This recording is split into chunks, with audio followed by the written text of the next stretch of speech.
Hi there, welcome along to Outdoor Gear Chat. We're here for episode 48, the flashing by at the moment, and this is how waterproof fabrics keep you dry. I'm getting my teeth in.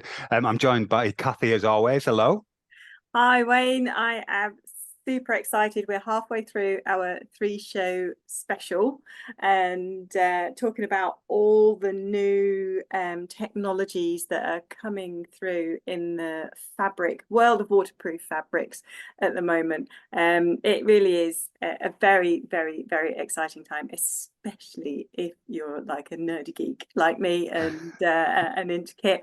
But more importantly, if you've been out today in your waterproof and got wet through, or you have thought, oh, this jacket is not working as good as it used to, there's a reason why, and it might not be failing. And we're here to talk about that in more depth. So we have a very special guest with us today, from one of the most established outdoor brands within the UK market. This is Mountain Equipment, and we're very, very pleased to have with us today Laura Howe, a fabric technologist. Welcome, Laura. Hi, Oh, Laura. thank you very much. That was quite the introduction. I feel all shy now, actually. It's true. We love this geekery, though, Laura. Yeah. Yeah. It's absolutely brilliant, and the amazing people that are involved in outdoor kit that we're getting to speak to is just something else, isn't it, Kathy? It really. And I know Kathy gets. You can see the geekery on her face. Look at it. Yeah. Bless her. Sorry, those listening can't, but you can if you go and watch on YouTube. So yeah, thanks for joining us. It's absolutely brilliant. And yeah, it's like a 7-hour marathon podcast. Is that all right? So that's you knew that, didn't you? So Have we that we got can time to go get a snack? Or... yeah. So we can cram it all into 7 hours. Sorry, I'm wittering now. Do you want? Yeah. So yeah. Would you mind just explaining to everyone what a fabric technologist is and a little bit about your mountain equipment? Yeah. So I'll start with Mountain Equipment. For those that don't know, they started in around 1961, and they used to operate out of a little shed in Glossop. And over the years, we've sort of migrated a few miles down the road, and we're in Hyde now in East Manchester. Yeah, like you say, very prestigious British outdoor brand. Been involved in a lot of sort of really cool first ascents, the first ascent of Everest without oxygen. Really cool things like the North Face of Changabang, the Mizuno Ridge, more recently like Latok 1, with all athletes wearing our kit dating all the way back. And it's just, it's a really impressive company to work for. We're quite a small team. I think people probably think we're bigger than we are. There's not loads of us, which makes it's really nice. Everyone's really, really skilled at their individual jobs. It's brilliant. And as far as my job goes, so I'm the fabric technologist, and I operate across all the sectors of Mountain Equipment, so the apparel and the equipment. So that's all the packs, the sleeping bags, the gloves, as well as all the apparel. And my job's really, really broad. So I'm involved right at the start with sort of really early innovation chats about cool things that we could do in the future, through then to sort of developing fabrics for the season that we're working on. I get given briefs, and I'll sort of go out and work to those briefs and source things for particular projects. Then sort of coming on to testing, both in the lab and user testing. That's all my remit as well. And then colour, so making the colour happen in all the different fabrics, and quality control right at the end as well, making sure all the fabrics are as they should be before they get made into stuff. So that's sort of me in a nutshell, I suppose. And also, as you've spoken to Debbie about, a huge part of it is compliance now, making sure that everything is compliant, that, we're okay to sell it in certain countries, all of this, making sure we're meeting legislation. That's a part of my job that's grown and grown over the last couple of years. It sort of wasn't there before. Yeah. And is that a bit about traceability and stuff like that as well as?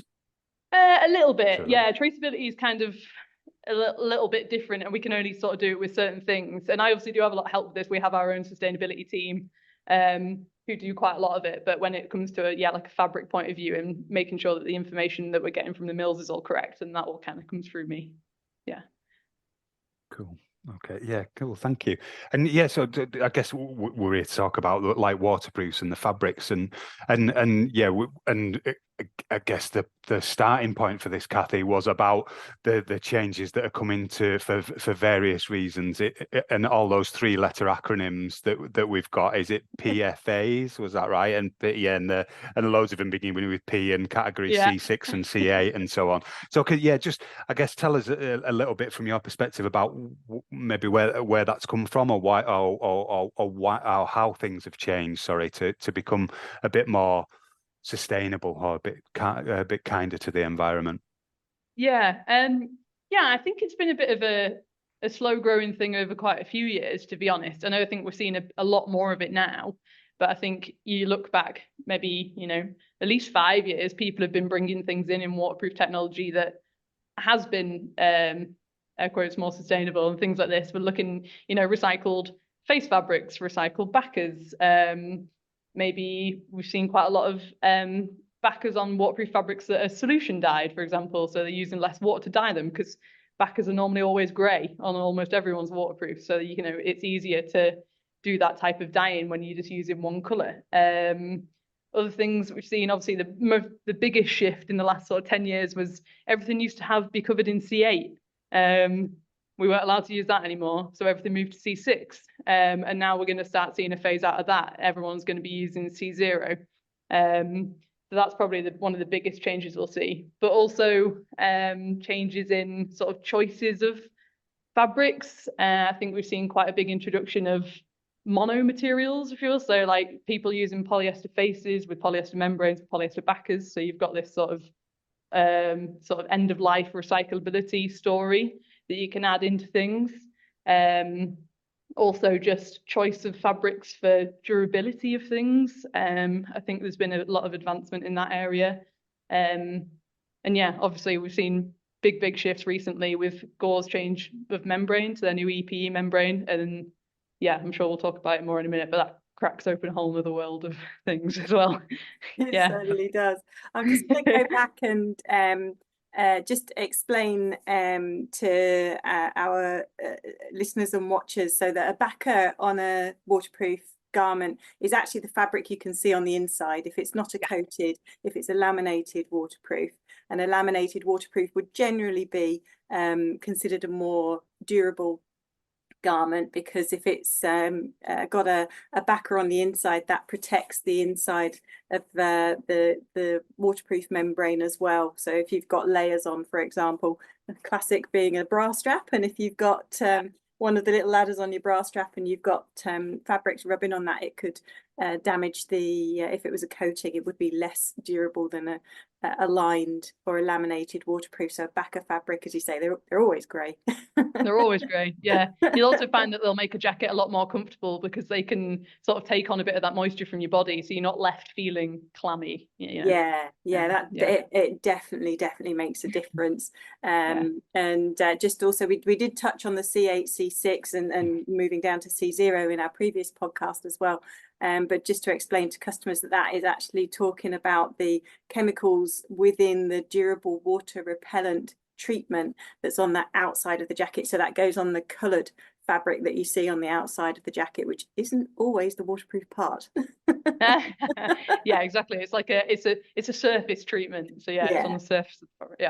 Yeah. And C8, the longer chain molecule, being the evil chemical, for want of a better word. It's a chemical, a fluorocarbon that does not break down. It's very, very solid. That's why it's been used, and it works so effectively at allowing your jacket to bead for years. You can own an old jacket for 20 years, take it out, and it still beads, because that chemical compound is so stable.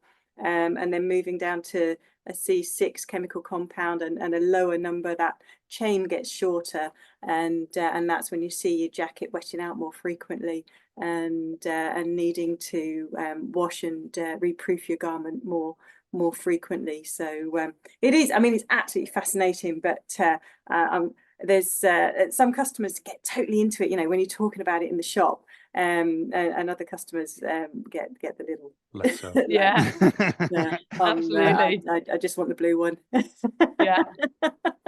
And just picking up on the C0 thing then, Laura. So yeah, we were talking to Debbie from RAB earlier on about the move from C8 to C6, and you just mentioned there. And is it just going to jump straight to C0, or is it going to go like 4-2-0 or something like that? No, Is it- no, straight to 0. There's not one in Yeah. between. Wow. Yeah, so it will go straight from C6 to C0. Yeah. No, there'll be nothing in between. But in terms of it, it's not, it'll be phased. Most people are already kind of using it. So you're not going to see this sort of Right, big, like, everything's C0 now. It's, Yeah. Okay. And then you just mentioned about Gore and the was it EFE? Sorry, EP. EPE. And so is Yeah. that like a new technology, if you will, that's part of that change? Then is that moving from C8 to C6 for using that language again? So C8's been banned for quite a few years now, so you won't see that anywhere in the outdoor industry. But so the big change in Gore is, so everyone was familiar with their ePTFE membrane, which is the membrane they've been running for the last, 10, 20 years, probably longer. But anyway, they have to use some fluorocarbons within that membrane to make it work effectively, essentially. So with a lot of changes in legislation and sort of EU green claims coming in, that's making it apparent that we're not going to be able to use these chemicals forever, and we shouldn't be using these chemicals forever. Gore have obviously embarked on a big development process to make a new membrane that's just as good, that doesn't use those, and the result was EPE. So it's basically made from a different polymer base now. They use a slightly different polymer to make it, and it means they don't have to use fluorocarbons to make it work effectively, which obviously brilliant. So yeah, that's the new generation of Gore EPE. Yeah.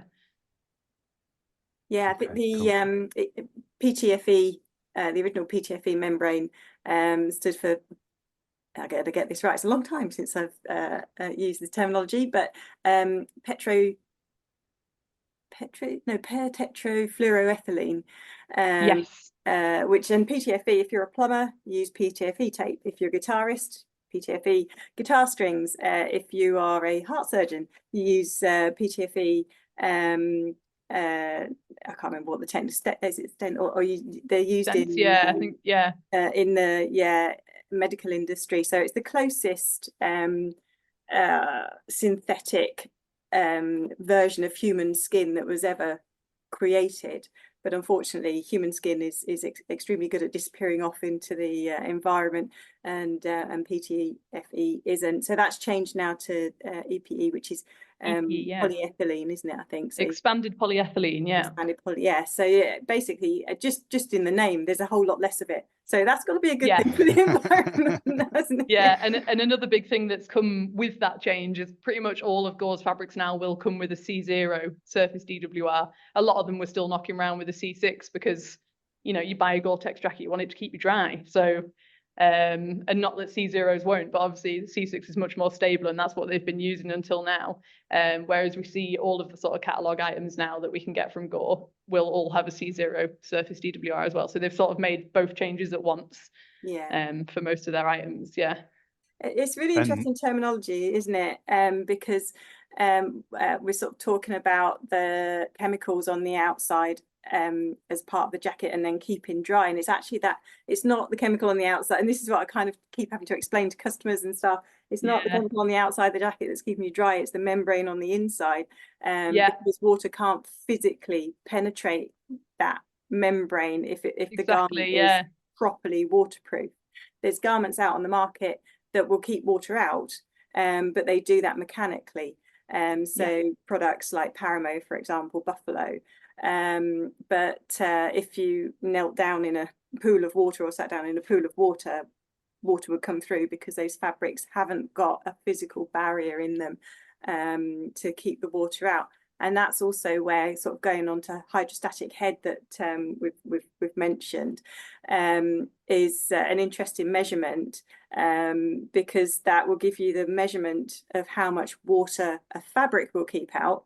But if that fabric has been cut up and beautifully patterned with curved seams and is designed to fit around you, then there's a lot of areas where the fabric is joined, and those no matter how beautifully seamed, and it's very difficult to seam seal a garment, I had to go once.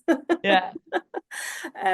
That's an area where water could ingress. So a hydrostatic head is perfect for measuring, for example, a tent ground sheet, which is just a big oblong of fabric. Yeah. But perhaps less relevant as a single metric to measure how a waterproof will keep you dry, because it's also in the design as well, isn't it? Oh, absolutely. I think it's a really interesting one, this, because I think numbers have become a really crucial tool for people selling jackets, which you can totally understand. You know, the higher the number, the better it is. It's a really easy thing to get your head around. But like you say, there's so much more to it. It's I know you've spoken to Matt previously on an earlier episode, and one of his Dr. favorite things to say, Yeah. Dr. Down, yeah, one of his favorite sort of things to say is you can make a very good waterproof jacket out of not very good fabrics, or you can make a very bad waterproof jacket out of very good fabrics. It's all, a lot of it is down to the construction, and that is something that, you know, I'll blow our own trumpet a little bit. Our shell techs are incredible. We have an incredible relationship with our shell factory, and our construction, we take a lot of time over our construction and thinking about how we're going to design things and how we're going to make things to make sure that the fabrics can really do everything that they need to do.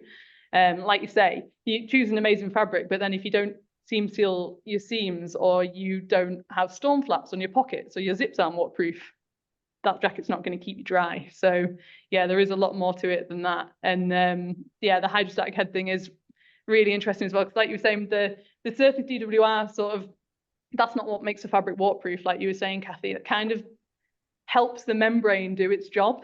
For the membrane to do its job, it needs to be able to breathe. And what the DWR on the surface does is beads that water really nicely, stops it from saturating your face fabric, and therefore allows the membrane to breathe. As soon as your face fabric sort of wets out, the sort of term that you call it, when it starts to soak in and your sort of jacket starts to change colour, your membrane can't breathe anymore. It really can't do what it's made to do.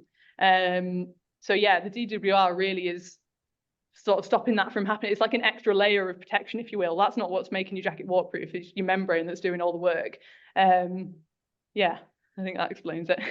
Yeah, and I think you're right, because it's the repellency that allows the jacket to perform at its optimum, doesn't it?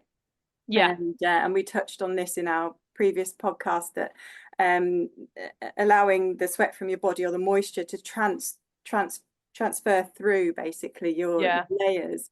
And I think probably relearning how to layer effectively underneath a waterproof is actually going to become more and more important. Yeah, we've all been able to become a little bit lazy because of the quality and the longevity of the DWRs on our waterproofs over the years, but with them needing to be replenished more frequently, we're also going to have to really think about how we use the layers underneath our garments, our outer garments, to get that wicking, if you like, for want of a better word, that moisture moving from layer to layer to layer to then be able to pass out through the jacket. And there's a sort of a great analogy that I often use with customers. If you're walking uphill, doesn't matter what the weather's doing, if you're sweating on your brow, your skin can't evaporate the moisture fast enough that your body's generating. So if you've got 2 layers plus a waterproof on a warm, wet day, which is our lovely British climate, on a very regular basis, then you have a real issue there. You know, you're not going to be able to, your garments can't physically transport that moisture away from you. So you're going to need to adapt your comfort level, and the easiest way of doing that is removing or adding layers. 100%. We talk about in episode 2. Was it that long ago? Blimey. Adding to that a little bit, I think one thing that my partner always says to me on the hill, he always says, be bothered. You know, if you're too hot, take a layer off. If you're too cold, put a layer on. And I think, that probably will become a bit more evident. You know, if you're sweating inside your jacket, you're going to start to feel wet. There's no 2 ways about it. You know, that doesn't mean that the rain's getting you wet. It's because you're too hot and that condensate's making you wet. And one thing we'll get quite a lot is people wearing like cotton t-shirts underneath their waterproofs and wondering why they're getting wet. And, you know, as soon as cotton gets wet, if it's got wet a tiny bit because it's hanging out the bottom of your jacket, or if you've got your jacket a little bit zipped open and it's got wet in that sort of triangle on your chest, that's just going to spread over your whole t-shirt, because that's how cotton works. Yeah. And suddenly your whole t-shirt's going to be wet. And yeah, you might think it's because of your jacket, but it's probably not. Yeah. And I think this comes back to the design again a bit as well, is, you know, perhaps venting is going to become a bit more important, you know, being able to open your pit zips, or, you know, open your pockets, get a bit more airflow through to sort of keep your jacket, keep the air flowing through it and keeping it nice and dry. Yeah. Yeah. So yeah, that's a really interesting insight, though, that one, isn't it? As far as what, you know, well, your purchasing decision, I guess, is that, has it got vents at all, I suppose, isn't it? But yeah, I think there's you a time and a place for them, isn't there? If you know you're going to be working really hard, then why wouldn't you have some vents to sort of make your life a little bit easier? But if you're going to be getting smashed in the face by spindrift and stuff all day, then maybe you don't want them. But yeah. It's dead interesting. Yeah, I've got some like outdoor trousers on at the moment that have got vents, like zip vents on the side, and I find they're just invaluable. Like, to be especially in the circumstances, Kathy, that you're just describing. You know, where it's a bit minging outside, but it's actually pretty warm as well. And that unzipping them to get that airflow as you describe, Laura, is superb. Yeah. So just give us some more of the geekery, I guess. So how do you decide? How do you determine what fabrics are used in which garments, and like where they're placed on your body? And Kathy, I guess you were talking about bra straps just then as well, and that the importance of certain materials there. And I guess the reverse is the same, isn't it, as far as having a rucksack on your shoulders? And so how do you decide that? Yeah, well, in terms of how we decide what to use on certain jackets, that'll normally come from a sort of an end goal of what we want that jacket to do. So it sort of goes a little bit backwards. So Malcolm, our product manager, he'll sort of come up with the fabric briefs and be like, oh, we're going to design a new alpine jacket, for example. We want it to be tough, but we need it to be really lightweight. That might be it for my brief, and off I go. Fettling different things to find, and we'll sort of narrow it down through a process of lab testing. Some things will get knocked out purely on hand feel, how they look. And then we might also make up some jackets to get out on our athletes or on the staff at Plaza Brennan, something like that, give it a really good bashing. So there's a lot of things that go into it as to how we choose what goes on each jacket. And then, we might, obviously, we've got some jackets that might have two different fabrics. Quite commonly, we'll have a heavier fabric over the shoulders and sort of down the back of the sleeves, or at the sort of lower back. That's purely a durability thing. It's to prevent your jacket getting really scragged up by your rucksack. So we have a heavier denier over the shoulders to prevent you from your rucksack straps and from your hip belts. So it'd be things like that, really. And sometimes it is optics. Sometimes we might want a sort of a blend of ripstops and plains, sort of get that interest. What does that mean? Sorry, Laura, what's a ripstop and a plain? Go on. Oh, okay. So ripstop fabric, I'm sure you'll have all seen one, a little fabric that looks like it's got sort of grid pattern on it, like little squares. That's a ripstop. So that's woven in a way that it sort of has yarns running in that sort of grid pattern, so that if it did tear, it would stop. It's named after its name. Yeah, the name gives away. Yeah, it does give it away. So the aim of that is that if you did tear your jacket, it would only ever tear so far, because it would hit one of those yarns and stop. And I think we see that quite a lot in the outdoor industry. You know, down jackets are normally always ripstops. So yes, like I say, sometimes it can be a sort of an optical thing like that as well. And it can also come down to what different types of we might use different types of membranes on different things. Weights, how heavy do we need it to be? You know, if we're doing something for the mountain rescue range as opposed to like our normal range, we're going to be using something a lot tougher, a lot heavier than we are if we're going to be making something for like a really light alpine jacket or something like that. I think it's really interesting to pick up on the fact that you guys have a really good relationship with the National Outdoor Centre at Plaza Brennan in North Wales, which of course is just down the road from our Capel Keurig shop. Yeah. So we spend quite a lot of time there, and we also have a lot of the instructors come in on a very regular basis, and also their clients too. But that field of testing is pretty relentless. I mean, everybody knows if you're working 5 days a week on the hill, Yeah. in North Welsh conditions, that's a very harsh environment to It's test pretty in. amazing. Someone Yeah. can put like 3 years worth of wear into a jacket in like 6 months, which is crazy, but it was obviously brilliant for us. And yeah, it's such a valuable partnership to be able to do that. Yeah.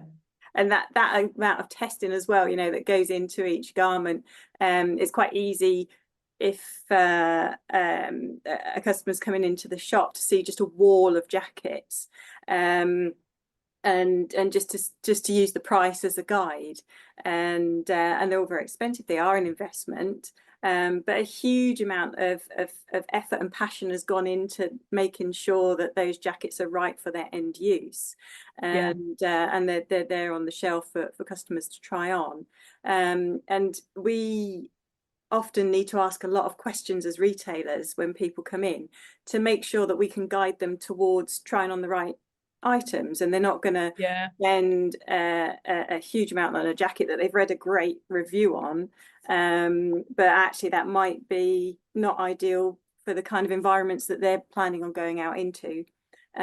Or maybe there's something that it might be super lightweight, and actually they're wanting something or going to need something that's much more durable, that can take a heavy pack. For example, if they're backpacking, it's all well having a fantastic lightweight jacket, but there has to be an understanding that there's always a compromise between lightweight and durability.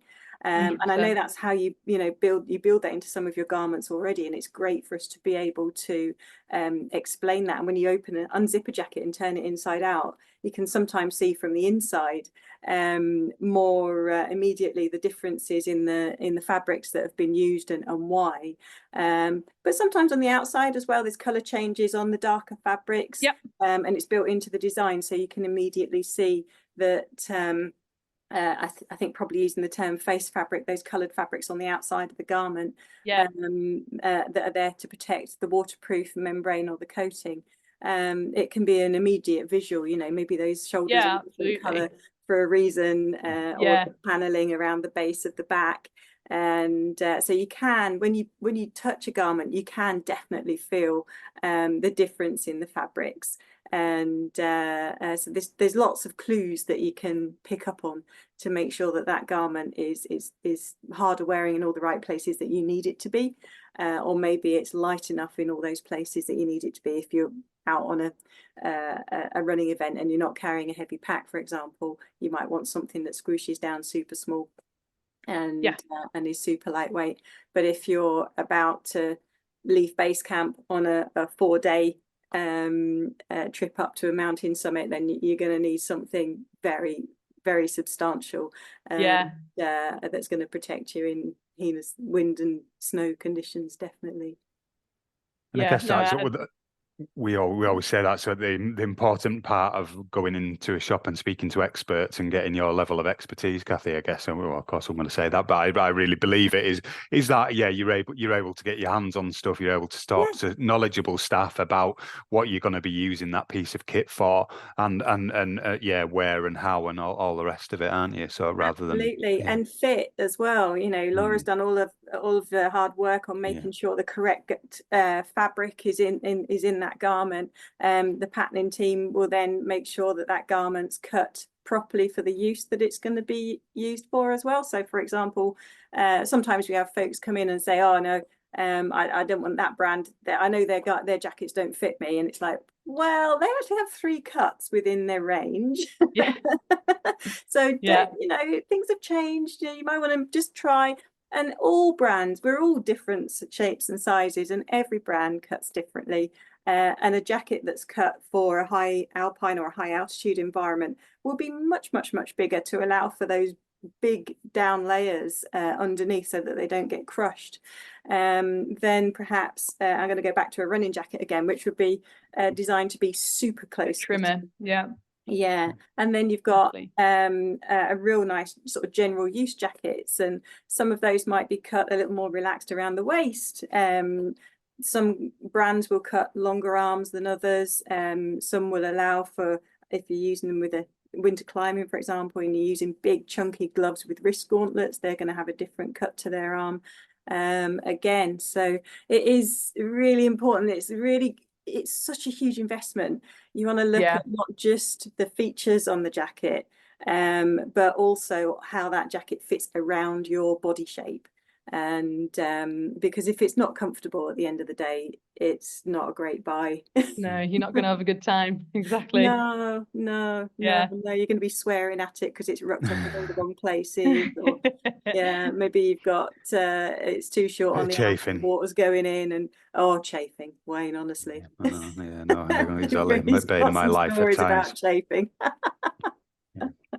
That's because you insist on doing really stupidly long runs. Yeah, well, like what was once upon a time. Yeah, maybe less so now. I've just got to say at this point, it's worth going onto YouTube and watching this just to see Kathy doing the air guitar earlier on. Yeah. I don't know whether you noticed that, Laura. Yeah, So I if you are spotted just that. listening, it's worth going onto YouTube and checking that out. Moving on, I guess we talked about like the briefly about the testing of hydrostatic head and so on, and then obviously we're moving into using new fabrics or new treatments of those fabrics. And how are we seeing those respond? Do they respond any differently to the old ones? Yeah, very short answer, no. They're just as good. We've independently tested the new EPE here, and it's brilliant. It's not any worse than old Gore, which is great. That's obviously what Gore wanted to achieve, and they have. But what's interesting about hydrostatic head generally is, like Kathy was saying before, it's a sort of test under pressure. So it's sort of trying to force the water through the fabric.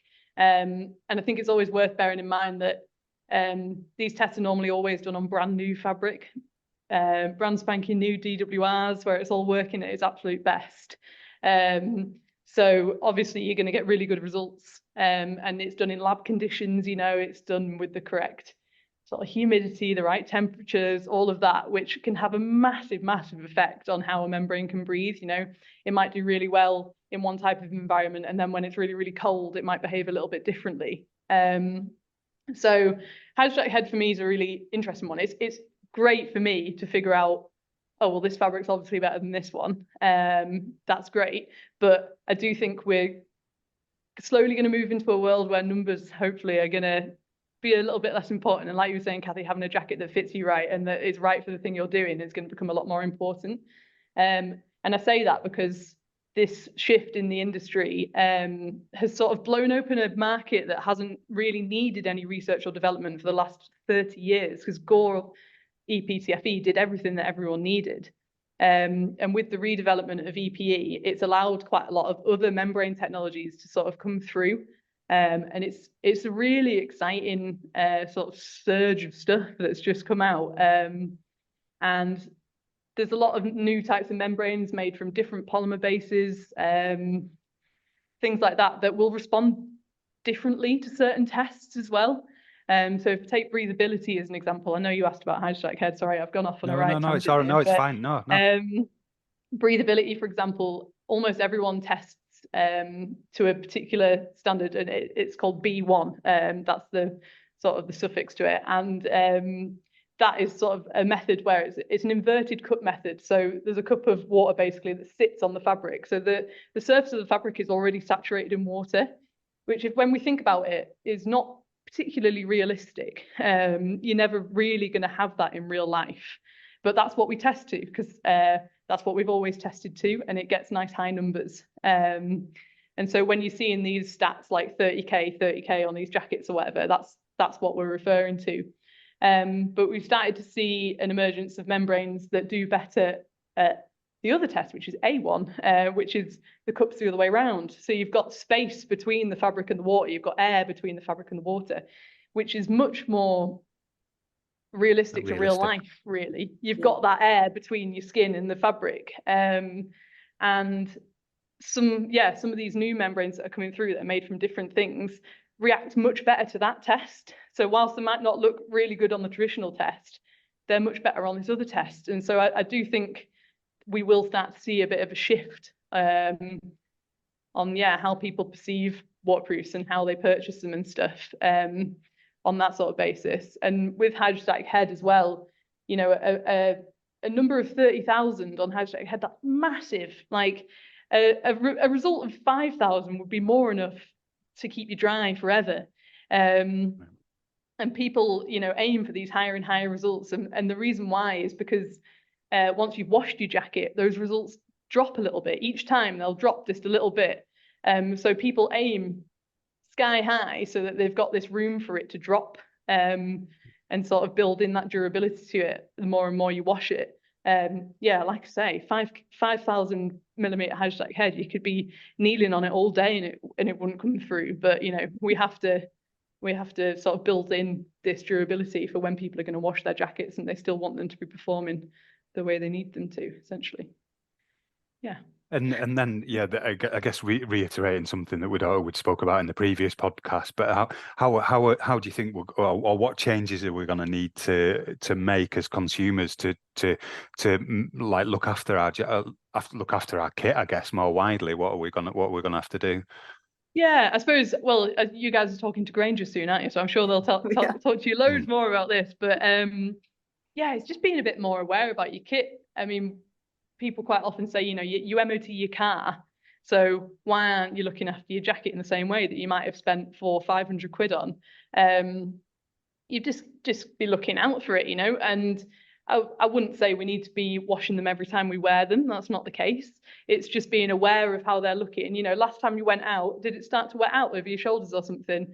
You know, maybe give it a nice little wash, a tumble dry, spray some Graingers on it. Just being aware of how it's looking every time you're going out, and yeah, just starting to look after things a little bit more. I think I certainly know I've got friends that have never washed their waterproof jackets in their life because they didn't know they could. So yeah, I think there's a bit of work from the brands on sort of education of washing your kit, but I think it's going to become necessary. So I think everyone will become aware of it in the future. And yeah, hopefully it just leads to people looking after things and they last much longer, which would be great. Yeah, great on a number of levels, isn't it? So yeah. Cool. I think it's been an amazing. Yeah, we could. I was going to say exactly the same. Yeah, I've got so many questions, and it's brilliant to be speaking to somebody who's such a specialist as always. But I think let's say we'll call it there. And thank you, Laura, for your time. That was absolutely amazing, brilliant insight. And I guess the for most consumers, that last bit really strikes a chord with me. Is like looking after your stuff, geez. And again, we said earlier about don't just stuff it in your rucksack, leave it there and then chuck it in a cupboard and don't look at it for 3 weeks or whatever. Absolutely. You know, make sure it's looked after. So yeah, thank you very much, Laura. Thank you, Kathy. No worries. No worries. You can find out more at www.climbers-shop.com or www.jbrownoutdooracademy.com.